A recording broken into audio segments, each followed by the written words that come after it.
គ្រាប់សណ្តែកដីពានគឺជាអាហារសម្រន់ដ៏ពេញនិយមនិងមានតម្លៃសមរម្យដែលសម្បូរទៅដោយសារធាតុចិញ្ចឹមសំខាន់ៗជាច្រើន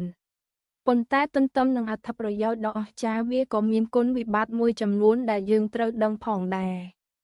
ខាងក្រោមនេះជាគុណសម្បត្តិនិងគុណវិបត្តិនៃគ្រាប់សណ្តែកដីគុណសម្បត្តិអត្ថប្រយោជន៍ចំពោះសុខភាព 1. សម្បូរប្រូតេអ៊ីនខ្ពស់សណ្តែកដីជាប្រភពប្រូតេអ៊ីនពីរុក្ខជាតិដ៏ល្អបំផុតមួយវាជួយជួសជុលកោសិកាកសាងសាច់ដុំនិងផ្តល់ថាមពលដល់រាងកាយដែលស័ក្តិសមបំផុតសម្រាប់អ្នកហាត់ប្រាណឬអ្នកញ៉ាំអាហារបួស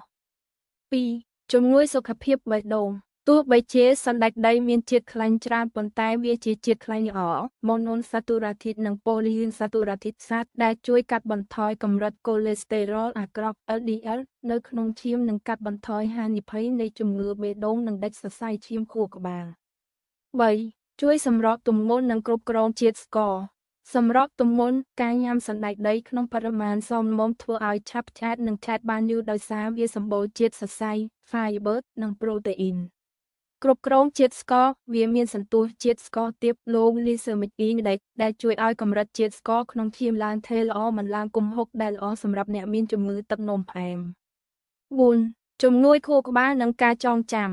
សណ្តែកដីមានផ្ទុកវីតាមីន B3 នីជីននិងសារធាតុ resveratrol ដែលជួយបង្កើនលំហូរឈាមទៅកាន់ខួរក្បាលពង្រឹងមុខងារចងចាំនិងកាត់បន្ថយហានិភ័យនៃជំងឺវង្វេង Alzheimer គុណវិបត្តិចំណុចគួរប្រុងប្រយ័ត្ន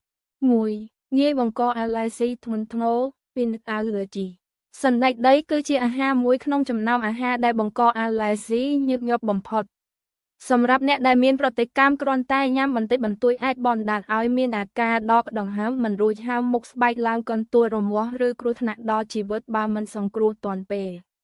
2. ហានិភ័យនៃជាតិពុលផ្សិត Aflatoxin ប្រសិនបើសណ្តែកដីត្រូវបានរក្សាទុកក្នុងកន្លែងដែលមានសំណើមឬមិនបានស្ងួតល្អវាអាចដុះផ្សិតម្យ៉ាងដែលផលិតជាតិពុលឈ្មោះ Aflatoxin